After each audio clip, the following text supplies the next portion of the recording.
আমি ব্যক্তিগত মনে করি যারা যে প্লেয়ারটাকে পছন্দ করে, যে প্লেয়ার ফ্যান তারা সেই প্লেয়ারটাকে তাদের ছবি নিয়ে ঢুকতেই পারে।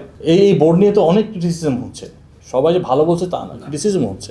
সে বাংলাদেশের জন্য খেলেছে, দে আর ন্যাশনাল হিরোজ, তাদেরকে তারা যখন বিদায় নেবে তারা যেন মাঠ থেকে বিদায় নিতে পারে। রিলেটেড টু দ্য পলিটিক্স আমরা যে জিনিসটা দেখি সেটা হচ্ছে যে ধরেন মাশরাফি বা সাকিবের কেউ যদি পোস্টার নিয়ে মাঠে ঢুকতে যায়, গতকাল কেউ এটা হয়েছে চট্টগ্রামে, তাহলে তাদেরকে বাধা দেওয়া হয়। এখন যেই মানুষটা ওখানটায় ধরেন ম্যাচের ছবি নিয়ে যাচ্ছে বা পোস্টার নিয়ে যাচ্ছে, সাকিবের পোস্টার নিয়ে যাচ্ছে, সে তো আসলে পলিটিক্যাল কাউকে সাপোর্ট করতে যাচ্ছে না, তারা তাদের হিরোকে সাপোর্ট করতে যাচ্ছে। ইন্টারেস্টিংলি বাংলাদেশ ক্রিকেট বোর্ডের ভেতরে যদি আপনি যান, ড্রেসিং রুমের সামনে একটা করিডোর আছে, ওখানটায় সাকিব মাশরাফিদের অনেক ছবি আছে। আপনি যদি একাডেমি বিল্ডিং এর মধ্যে যান, ওখানে সাকিব আল হাসানের উইকেট পাওয়ার পরে উল্লাসের এখন পর্যন্ত মুরাল আছে। অবশ্যই সো ক্রিকেট বোর্ডের ভেতরে আছে, বাট এই ক্রিকেট বোর্ড যেই খেলাটা পরিচালনা করে, সেই খেলা দেখতে যাওয়ার সময় দর্শকরা যারা পলিটিক্যাল না, আবারও বলছি, তারা তাদের হিরোর ছবি নিয়ে যেতে পারে না। এই ইনস্ট্রাকশনটা এর আগে আমরা মনে করেছিলাম একটা ডিফারেন্ট গভর্নমেন্ট ছিল দেখে ঝামেলা হচ্ছে, সেটাকে আমরা একসেপ্ট করেছিলাম। বাট এখন এটা কেন? তারা তো কেউ পলিটিক্স করতে যাচ্ছে না। আপনি থ্যাংক ইউ, এটা আপনি নজরে নিয়ে আসছেন। দেখেন, cricket should be beyond politics, এটা আমি বিশ্বাস করি, ঠিক আছে। এবং ক্রিকেট আজকে বাংলাদেশে যে জায়গাটায় আমরা আসি, কিন্তু ধাপে ধাপে এই যে মাশরাফির কাঁধে করেই কিন্তু সাকিবদের কাঁধে করে, তামিমদের কাঁধে করে, এর আগে আপনি যদি সুমন ভাই, সুমন ভাই, এর আগে জেনারেশন যদি ধরেন, জেনারেশন বাই জেনারেশন আপনি যদি ইন্ডিপেন্ডেন্স পর থেকেই ধরেন, তাদের কাঁধে করে কিন্তু ক্রিকেট আজকে এখানে আসছে। দে আর দ্য হিরোজ। হ্যাঁ, সাকিব এবং মাশরাফির পলিটিক্যাল আইডেন্টিটি কি, এটা is completely separate issue. Cricket should be beyond politics. কাজে আমি ব্যক্তিগত মনে করি যারা যে প্লেয়ারটাকে পছন্দ করে, যে প্লেয়ার ফ্যান তারা সেই প্লেয়ারটাকে তাদের ছবি নিয়ে ঢুকতেই পারে। এই ক্ষেত্রে আমার মনে হয় না কোনো রকম বাধা থাকা উচিত, ঠিক আছে। Because their contribution to cricket in Bangladesh, এটা কিন্তু আপনি আর ইটস আনপ্যারালেল। মানে as the part of the board ভাইয়া and as the part of our prime politics, এই জিনিসটা কি মানে মানে থাকে না, আপনি বলেন ক্রিকেট একটা ব্র্যান্ড, তো ওই ব্র্যান্ডের পার্ট তো ডেফিনেটলি সাকিব মাশরাফিরাও একটা সময় ছিল, এখনো আছেন। জি জি। তো এটাও কিন্তু একটা হচ্ছে আপনার ডিফেম ক্রিয়েট করে বাংলাদেশ ক্রিকেট বোর্ডের, জি জি, যে এটা মনে হয় আসলে মানে পলিটিক্যাল কোন একটা জি অর্গানাইজেশন। জি। সো যেহেতু এখনো আরো ফিউচার কিছু ম্যাচেস রয়েছে, জি। চট্টগ্রামে দুটো রয়েছে, ঢাকায় রয়েছে, এই ব্যাপারটা বাংলাদেশ ক্রিকেট বোর্ড বা নিউ কমিটি এটাকে অ্যাড্রেস করবে কিনা? না, অবশ্যই অ্যাডজাস্ট করা উচিত। আপনার আপনার একটা ক্রিকেটার ফ্যান হতেই পারে এবং এইটা আপনার ফিল এক্সপ্রেস করার রাইট আছে। দেখেন, মত প্রকাশের স্বাধীনতা থাকতে হবে। মানে আমি একটু ক্রিকেটের বাইরে যদি যাই, আমরা যদি 5ই আগস্ট দেখি, 5ই আগস্ট হওয়ার মূল কারণটা কী ছিল? বাংলাদেশের মানুষ তার মতটা প্রকাশ করতে পারতো না, ঠিক আছে। এই বোর্ড নিয়ে তো অনেক ক্রিটিসিজম হচ্ছে, সবাই যে ভালো বলছে তা না, ক্রিটিসিজম হচ্ছে। বাট এটা তো হওয়াটাই স্বাভাবিক, রাইট? সো মত প্রকাশ স্বাধীনতা সকলে থাকতো, এবং specially in cricket, it's a sports. So এখানে আপনি আপনার একজনের ফ্যান হতেই পারেন এবং আপনি এটা ফিল এক্সপ্রেস করতে পারতে হবে অবশ্যই। যেমন তামিমের ফ্যান আছে বাংলাদেশে, সাকিবের ফ্যান আছে বাংলাদেশে, রিয়াদ ভাইয়ের ফ্যান আছে বাংলাদেশে, মুশফিকুর রহিমের ফ্যান আছে বাংলাদেশে। অ্যান্ড দে আর এক একজন আমাদের ক্রিকেটের পিলার। আপনি যদি দেখেন, মানে তাদের হাত ধরে ক্রিকেট আজকে এখানে এসেছে। কাজে হ্যাঁ, যদি এরকম কিছু হয়ে থাকে দুঃখজনক, এবং অবশ্যই এটা নজরে আনার জন্য আপনাকে ধন্যবাদ। বাট যেটা বললাম, everybody must be free to express what they feel, এবং তাদের কথা যেন তারা বলতে পারে, এটা ইজ ভেরি ইম্পর্টেন্ট। এটা কি তাহলে পরের ম্যাচ থেকে এমন হবে যারা সাকিব বা মাশরাফির প্লে কার্ড নিয়ে আসবে তারা ঢুকতে পারবে দর্শক? না, অবশ্যই আমি যেটা বললাম, মানে এটা তো মানুষের একটা ফ্রিডম আছে, আপনার পছন্দের একটা জায়গা আছে। কাজে এখানে বাধা দেওয়ার কোনো সুযোগ আছে বলে আমি মনে করি না। আপনার একটা প্রশ্ন ধরেই মানে উত্তর ধরেই একটা প্রশ্ন করতে চাই। যেমন আপনি কিছুক্ষণ আগে বলছিলেন যে বিসিবির যে ফাইন্যান্স পুরোটাই ক্রিকেটারদের জন্য, বিসিবির যে ফান্ড সেটাও ক্রিকেটারদের জন্য। বিগত বোর্ডে আমরা দেখেছি চট্টগ্রামের এই মাঠেই পানির অভাবে আসলে আজ আউটফিল্ডের যে অবস্থা, এটা আপনি নিজেও দেখেছেন। এই পানি নিয়েও কিন্তু প্রশ্ন তুলেছিল যে এই পানির হিসাবটা আসলে কোথায় যাচ্ছে। ডাবের হিসাব বাদ দিলাম, পানির হিসাবটাও আসলে কোথায় যাচ্ছে, এই হিসাবটাও যখন চলে আসে সেক্ষেত্রে ফান্ড নিয়েও প্রশ্ন উঠে যে আমরা বিসিবির টাকা বাঁচাতে চাই। আসলে ঠিক বিসিবির টাকা বাঁচাতে গিয়ে একজন প্লেয়ারের ইনজুর হওয়া, যেমনটা নাহিদ রানা আজকে বিজ্ঞাপনের পেরে একটু ইনজুর হয়েছে, এমনটা আউটফিল্ডও হতে পারতো। ঠিক এরকম ইনজুর হওয়ার ক্ষেত্রে আসলে পানির হিসাব নেওয়াটা কতটা যুক্তি? দেখেন, আমি আপনাকে একটা কথা আগে বলছি, BCB has to be transparent, ঠিক আছে। এবং আপনি কোনো কিছু মাইক্রো ম্যানেজ করতে পারবেন না, ঠিক আছে। মূল জিনিসটা হচ্ছে আমাদের দেখতে হবে প্লেয়ারদের পিছনে রাইট যে ইনভেস্টমেন্টটা সেটা হচ্ছে কি না, ঠিক আছে। যারা আগে কথাগুলো বলেছেন আমি কিন্তু কোনো কমেন্ট করতে চাচ্ছি না। হ্যাঁ, প্রথমত আমাদের মূল দায়িত্ব হচ্ছে অ্যাজ আ বোর্ড বিভিন্ন ফেসিলিটিসগুলোকে ইমিডিয়েট যেখানে যেখানে আপনার লাগবে ইমিডিয়েট আপনার প্রোভাইড করতে হবে। এখানে আপনার ওই মাইক্রো হিসাব নেওয়ার কোনো সুযোগ আমি দেখি না, ঠিক আছে? কে কটা ডাব খেলো ইজ ইররেলেভেন্ট, ঠিক আছে? আমাদের বরঞ্চ আমি যেটা ব্যক্তিগত মনে করি, প্লেয়ারদের পিছনে যেই পরিমাণ রিইনভেস্টমেন্ট হওয়া উচিত ছিল বিসিবিতে বিগত সময় করা হয়নি, উল্টো হয়েছে, ঠিক আছে? সো আই থিঙ্ক আমাদের এখন প্লেয়ার পিছনে ইনভেস্টমেন্ট উল্টো বাড়াতে হবে। We have to invest more behind our players. ভাইয়া একটা প্রশ্ন করতে চাচ্ছিলাম, আপনি বললেন যে স্টেক হোল্ডার দর্শকদের কথা বললেন, মানে আমরা যদি এই সিরিজটার যে ম্যাচগুলো হলো সেগুলো যদি খেয়াল করি যে দর্শক সংখ্যা একেবারেই কম, কিন্তু আমি আমি এখানে এসে যেটা প্রথমে ফিল করেছি, মানে আপনারা যে অ্যাডহক কমিটিটা এসেছেন, আপনারা ডিফারেন্ট বেশ কিছু উদ্যোগ নিয়েছেন, যেমন গতকালই প্রেজেন্টেশনে একজন সাবেক অধিনায়ককে আনা হয়েছে, যেগুলো আগে হতো না। আমরা এবার এই শহরে যে একটা সিরিজ চলছে এটার জন্য আমার চোখে পড়েনি পোস্টারিং কিংবা বিভিন্ন ধরনের প্রচারণা হতে পারে যেটা দর্শকদের আকর্ষণ করবে মাঠে নিয়ে যেতে। মানে ভবিষ্যতে চট্টগ্রাম হোক, সিলেট হোক বা যেখানেই হোক, এই ধরনের মার্কেটিংগুলো দর্শকদের এঙ্গেজমেন্ট বানানোর জন্য এগুলো নিয়ে আপনাদের আসলে না, দেখেন আপনার যখন টুর্নামেন্ট হবে ওটা আমেজটা থাকতে হবে শহরে, এই আমেজটা আমাদের ফিরিয়ে আনতে হবে। আমরা দায়িত্ব নেওয়ার কদিন পরে কিন্তু নিউজ সিরিজ শুরু হয়ে গেছে, কাজে আমরা খুব বেশি সময় এখানে পাইও নি, সেটা এই সিরিজটা আগেই পূর্ব নির্ধারিত ছিল। সো হ্যাঁ, এটা নিয়ে কিন্তু আমরা চিন্তা ভাবনা করছি যে এই নেক্সট যে সিরিজগুলো হবে এটা একটা যখন এরকম একটা বাইল্যাটারাল সিরিজ হয় এটা কিন্তু কি বলবো, মানে জাঁকজমকপূর্ণ হতে হবে, মানুষের মধ্যে এক্সাইটমেন্ট থাকতে হবে, সেই এলাকার মধ্যে যে খেলা হবে সেটা তো মানুষের জানতে হবে।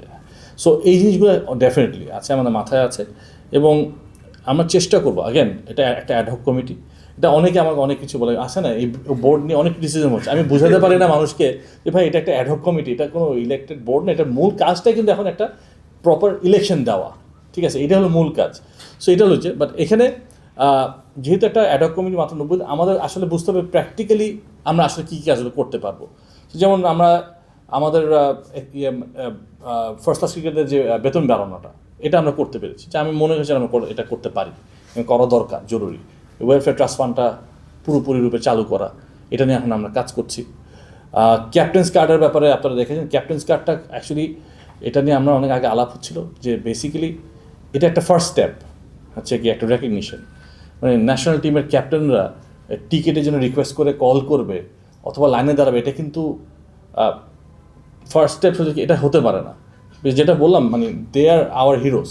সো এইখান থেকে শুরু এবং রেকগনিশনটা। সো এই কাজগুলো অনেক ছোটো কাজের আপনার মনে হতে পারে, কিন্তু এগুলো কিন্তু একটা বড় মিনিং আছে, এটা একটা মেসেজও দেওয়া যে না, আমাদের কালচারটা চেঞ্জ করতে হবে। কালচারটা হলো, ধরেন আমাদের দেশে হয় কি, ধরেন একজন ক্রিকেটার যখন রিটায়ার করে, ঠিক আছে, হ্যাঁ যারা প্লেয়ার্স আছে দে আর হিরোজ অ্যাজ ওয়েল, এবং তারা খেলছে, কিন্তু যারা রিটায়ার করে গেছে তাদেরকে যদি আপনি রেকগনাইজ না করতে পারেন, ফিউচারে কিন্তু ক্রিকেটার্সরা অনেকে বলে এই খেলা তো আমি খেলবো না, বিকজ এখানে তো বেশি প্লেয়ারদের মূল্যায়ন হয় না। একটা প্লেয়ারের কেরিয়ার টাইম যদি ধরেন 35, 30 থেকে 35 ম্যাক্সিমাম, এবং সবাই তো ন্যাশনাল ক্রিকেট খেলেন না, সবাই ফার্স্ট ডিভিশন ক্রিকেট খেলেন, অনেকে সেকেন্ড ডিভিশনে গিয়ে খেলছে, প্রিমিয়ার ডিভিশনে ফার্স্ট ক্লাস ক্রিকেট খেলে, কিন্তু 35 কোনো ক্রিকেট খেলা মানে তার জীবনের একটা বড় অংশ কিন্তু তিনি ক্রিকেট ডেডিকেট করে দিলেন। কিন্তু সো উনি যদি এইটা যদি মূল্যায়ন না হয় ঠিক মতো, তাহলে কিন্তু এটা প্রবলেম। তখন আমরা ক্রিকেটকে মানুষকে তো পেশা হিসেবে নিতে আমার উদ্বুদ্ধ করতে হবে। তার যে জীবন, সে যদি মনে করেন আমি এই খেলাটা খেলে আমার জীবিকা নির্বাহ করতে পারবো, আমার কোনো ফিউচার নাই, তাহলে এটা হবে না। সো এই ক্যাপ্টেন্স কার্ডটা হলো কি রেকগনিশন, যে আমরা এরকম একটা জায়গায় যেতে চাই যে ফিউচারে ক্রিকেটার্স যারা যে লেভেলে ক্রিকেট খেলেছেন কিনা, খেলে থাকুন না কেন, তাদের জন্য একটা মূল্যায়ন হয়। হ্যাঁ, ক্যাপ্টেনরা একটা স্টেপ 1। অনেকে আমার প্রশ্ন করছে, ভাই অনেকে ফেসবুক স্ট্যাটাসও দিয়েছেন যে ইয়েতে যে ক্যাপ্টেনরা খালি কেন, what about other cricketers. So আমি যেটা মনে করি যে হচ্ছে নট ক্যাপ্টেনটা দিয়ে শুরু, তারপর হচ্ছে আমরা বিভিন্ন লেভেলে যাওয়া, এটাই। ইসরাইল ভাই, আমার একটা প্রশ্ন, সেটা হচ্ছে আপনি বলছিলেন যে আমাদের সবকিছু ক্রিকেট বোর্ড ফান্ড সবকিছু হচ্ছে ক্রিকেটারদেরকে ঘিরে, তাই না? তো ট্রাস্ট ইস্যু যেটা আপনি বলছিলেন, যে আসলে ট্রাস্ট ইস্যুটা কেন তৈরি হয়েছে, শুধুমাত্র কিন্তু অ্যাডমিনিস্ট্রেটিভ ব্যাপার না, ক্রিকেটারদের পারফরমেন্সও কিন্তু এটার পেছনে দায়ী। তো তাদের দিক থেকে তো রিটার্নটা আসতে হবে, নাহলে তো আবার প্রশ্ন উঠবে যে তারা আসলে রিটার্ন দিচ্ছে কিনা আমাদের। তো সেই ব্যাপারগুলো নিয়ে ক্রিকেটারদের সঙ্গে আপনারা কথা বলেছেন কিনা, বা তাদের অ্যাসেসমেন্ট কি, বা তাদের কোনো প্রয়োজন আছে কিনা? আমরা এখন যেটা চেষ্টা করছি, ক্রিকেটের চাহিদাগুলো বোঝার চেষ্টা করছি। কিন্তু আমি আপনাকে আগে যেটা বললাম, বাংলাদেশ ক্রিকেটের মানে বাংলাদেশ ক্রিকেট যে পজিশনটা, বিসিবি অ্যাজ আ বোর্ড যে পজিশনটা আছে ফাইন্যান্সিয়ালি, অনেক বেশি আরও বিনিয়োগ হওয়া উচিত ছিল প্লেয়ারদের পিছনে, যেটা করা হয়নি বিগত সময়। I'll be very honest with you. ঠিক আছে, এই বিনিয়োগটা বাড়াতে হবে। আপনি যদি প্লেয়ারদের পিছনে বিনিয়োগ না করেন, তাদেরকে ফেসিলিটি না দেন, তারপর তাদের পারফরমেন্স চান, এটা কিন্তু ফেয়ার না। তাকে ফুল সাপোর্ট আপনার দিতে হবে, তাকে আপনার প্রোটেক্ট করতে হবে, ঠিক আছে। সো এই একটা জিনিসের মাথায় রাখতে হবে, এবং ওটা জানতে হলে যেটা আমি একটু আগে বললাম, আমাদের যে প্লেয়ারদের সাথে বুঝতে হবে, অথবা আমার যে ডিপার্টমেন্ট থেকে যে কাজগুলো প্লেয়ারদের সুবিধার ক্ষেত্রে রিলেটেড, এটা নিয়ে আমাদের গিয়ে চাহিদাগুলো বুঝতে হবে। এখন ধরেন একজন বোর্ড মেম্বারের কিন্তু একটা ক্রিকেটারের পারফরমেন্স ইভ্যালুয়েশন করা কাজ না। একটা ক্রিকেটারকে ইভ্যালুয়েট করবে দর্শকরা, সমর্থকরা, আপনারা যারা আছেন মিডিয়াতে আপনারা করবেন, যারা এই খেলাটার এক্সপার্ট তারা করবেন, ঠিক আছে। আমাদের কাজ হচ্ছে সিম্পলি এটাকে ফ্যাসিলিটেট করা, ক্রিকেটকে ফ্যাসিলিটেট করা। সো যখন বোর্ড মেম্বার্সরা ইনভলভ হয়ে যায় ক্রিকেটারদেরকে ইভ্যালুয়েশন করার ক্ষেত্রে, তখন this is also a very negative side, ঠিক আছে। সো এই জিনিসটা আমাদের মাথায় রাখতে হবে। আরেকটা জিনিস হলো, আমি অনেক আপনারা হয়তো আপসেট হতে পারেন এই কথার, অতীতে কিন্তু মিডিয়াটা বড় রোল আছে বোর্ড মেম্বারদেরকে হাইলাইট করার ব্যাপারে, হ্যাঁ। So I think board member should speak যখন তাদের কোনো সাবজেক্ট ইস্যুতে তারা কিছু বলতে চান। এর চেয়ে বেশি আসলে বোর্ড মেম্বারদের হাইলাইট করার কোনো কারণ নাই। উই আর জাস্ট মেনলি এখানে যারা আছেন, আমরা আছি, ভবিষ্যতে আরও অনেকজন অনেকে আসবেন, অতীতে অনেকে ছিলেন ক্রিকেট অ্যাডমিনিস্ট্রেটার্স। সো এটা ইজ ভেরি ইম্পর্ট্যান্ট। এই লাইনটা কিন্তু ড্র করতে হবে।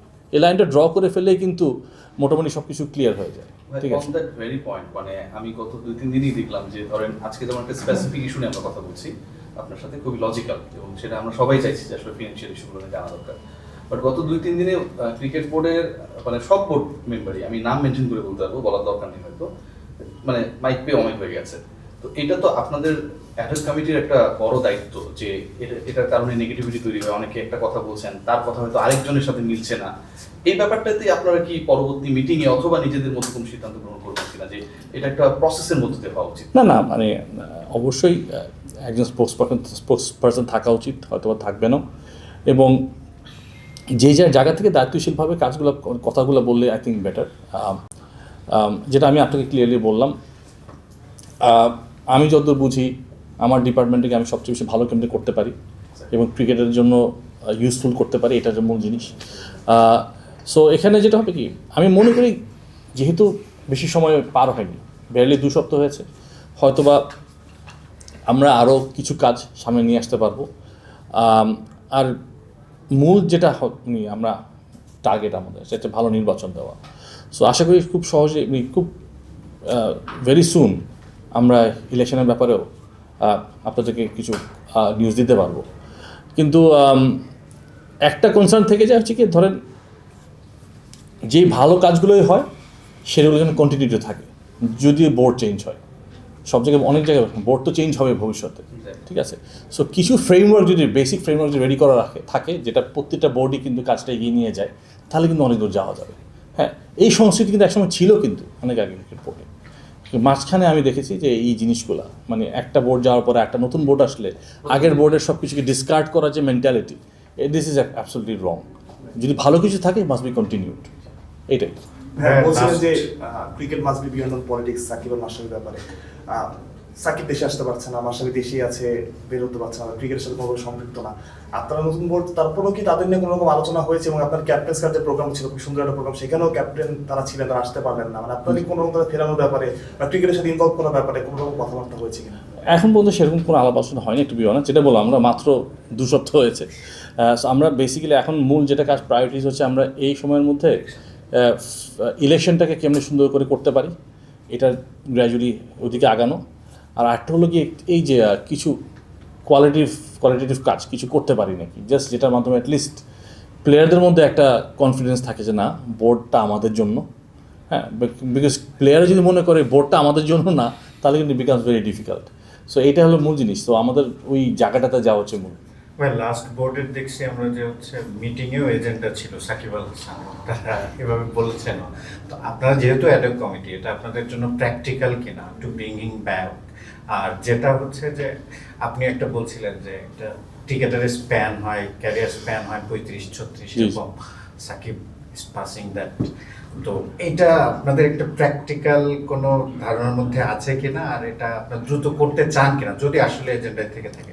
না দেখেন, এখন পর্যন্ত আমরা তো বেসিক্যালি ইনিশিয়ালি অনেক কিছু নিয়েই কাজ করার চেষ্টা করছি অথবা বোঝার চেষ্টা করছি।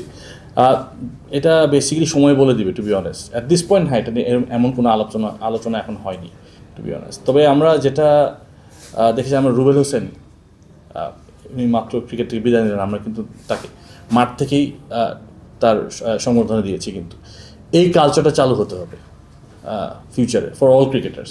যারাই ন্যাশনাল ক্রিকেট রিটায়ারমেন্ট যখন করবেন, এই সম্মানটা দিতে হবে, যেটা অতীত থেকে অনেক ক্ষেত্রে করা হয়নি। So I think this is something that আমি মনে করি শুরু করা উচিত, এবং এই কালচারগুলো কন্টিনিউ হওয়া উচিত বিয়ন্ড আপনার কাকে ভালো লাগে না, এটা দ্যাট ডাজন্ট ম্যাটার। মূল জিনিস হলো কি আপনার সে বাংলাদেশের জন্য খেলেছে, দে আর ন্যাশনাল হিরোজ, অ্যান্ড তারা যখন বিদায় নেবে তারা যেন মাঠ থেকে বিদায় নিতে পারে, এইটা is very important. Thank you.